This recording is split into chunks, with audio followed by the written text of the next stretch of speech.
আসসালামু আলাইকুম। সুজির মধ্যে ডিম দিয়ে যে এত মজার একটা পিঠা তৈরি করা যায়, আমার এই ভিডিও না দেখলে বুঝতেই পারবেন না।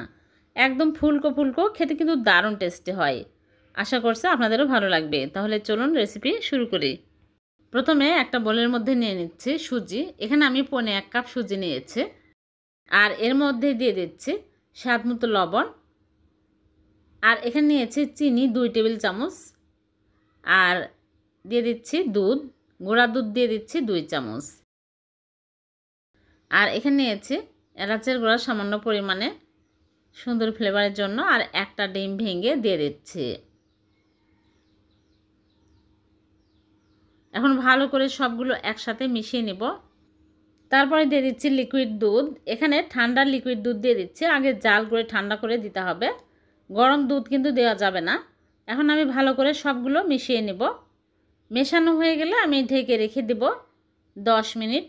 10 মিনিটে একদম নরম হয়ে যাবে। 10 মিনিট পর ফিরে আসলাম। দেখুন নরম হয়ে গেছে ফুলে। এখন আমি এগুলো একটা ব্লেন্ডার জাগে নিয়ে নিচ্ছি, ব্লেন্ড করে নেব।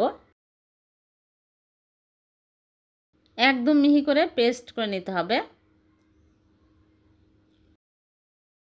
এরকম করে পেস্ট করে নিয়েছি। এখন আমি এক সাইডে রেখে দিচ্ছি।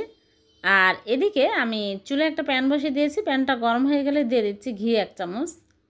তারপরে দিয়ে দিচ্ছি লিকুইড দুধ 1/2 কাপ। দুধ কিন্তু বেশি দেওয়া যাবে না। এখন আমি নেড়েচেড়ে বলক তুলে নিব। ভালোভাবে বলক চলে আসলে আমি চুলার আঁচ একদম লো আঁচে রেখে এক হাতে সুজির মিশ্রণ দিব আর এক হাতে নেড়েচেড়ে নিব। একটু নেড়েচেড়ে নিলেই দেখা যাবে যে একদম ঘন হতে শুরু হয়েছে। অনবরত নাড়তে থাকতে হবে, নাড়া থামানো যাবে না। আর লো আঁচে রাখতে হবে। তাহলে দেখবেন অনেক সুন্দর স্মুথ একটা ডো তৈরি হয়ে যাবে। শক্ত করে এই ডোটা তৈরি করে নিতে হবে, নরম করা যাবে না।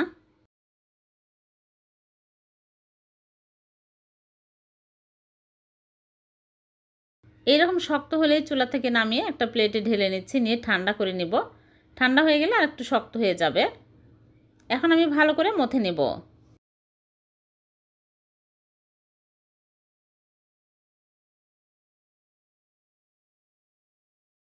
তারপরে আমি 2 ভাগ করে নিচ্ছি। 1 ভাগ ফ্রিতে নিয়ে আমি রুটি বেলে নিব। বড় করে পাতলা করে রুটি বেলে নিতে হবে আর ময়দা লাগিয়ে নিতে হবে, তাহলে বেলতে সুবিধা হবে। ভালো করে আমি বড় করে রুটি বেলে নেব। এরকম হবে রুটি। আর মাঝে মাঝে ময়দা লাগিয়ে নেবেন, তাহলে ফ্রির সাথে আটকে যাবে না, যেহেতু সুজির ডো।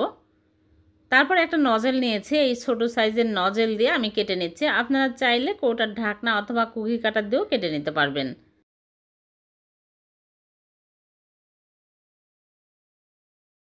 এরকম করে আমি সবগুলো কেটে নেব। দেখুন কত সুন্দর হয়েছে। একটা প্লেটের মধ্যে তুলে নিচ্ছি।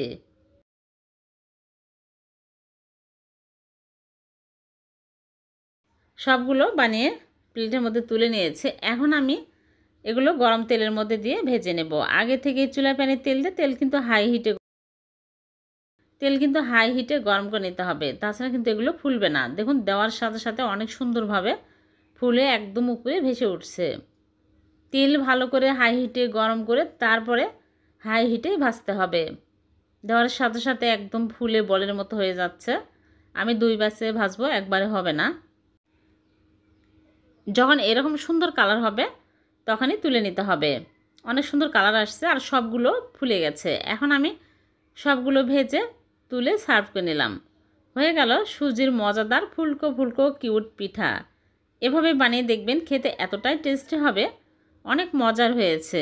আর খুব সহজে কিন্তু বানানো হয়ে যায়।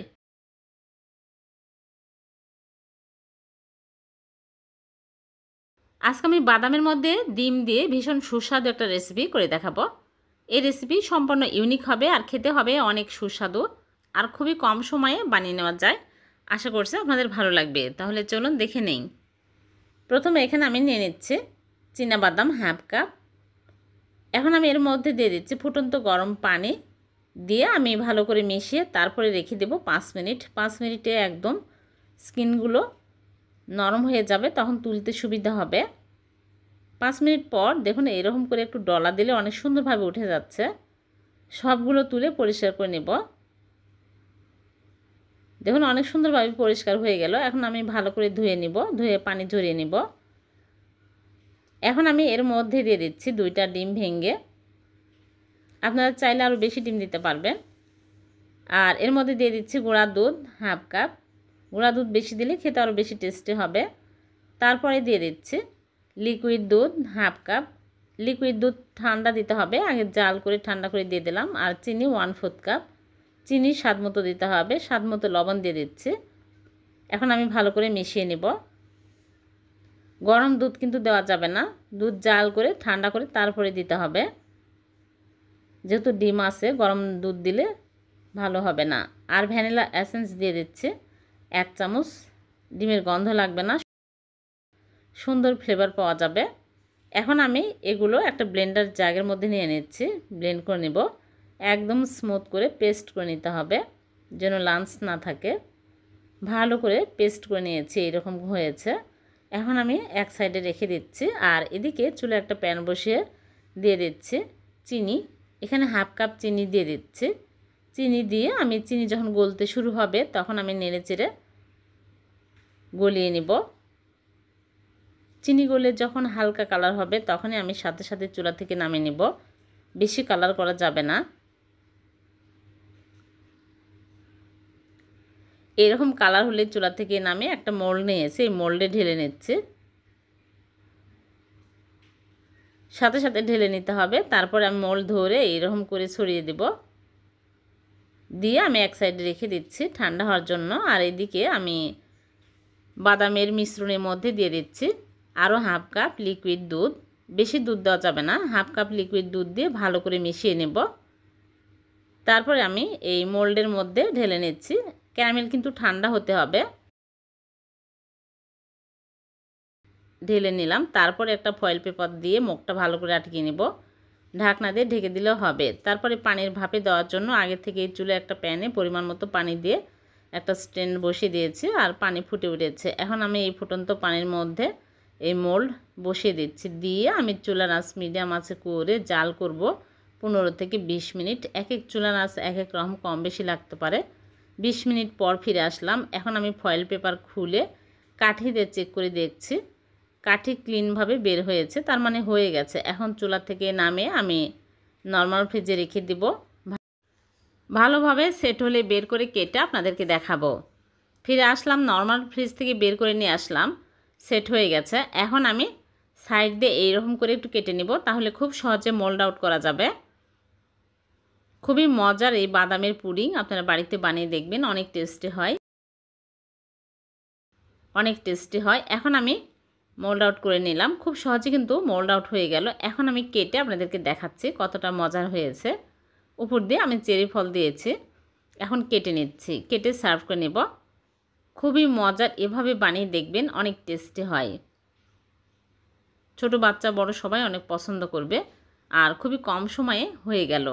এখন আমি কেটে দেখাচ্ছি কতটা সুস্বাদু হয়েছে, দেখেই বোঝা যাচ্ছে। ভিডিওটি ভালো লাগলে লাইক কমেন্ট শেয়ার করতে ভুলবেন না, অন্যকে দেখার সুযোগ করে দিবেন। আর এরকম সহজ নতুন নতুন রেসিপি পেতে আমার চ্যানেলটিকে সাবস্ক্রাইব করে রাখবেন।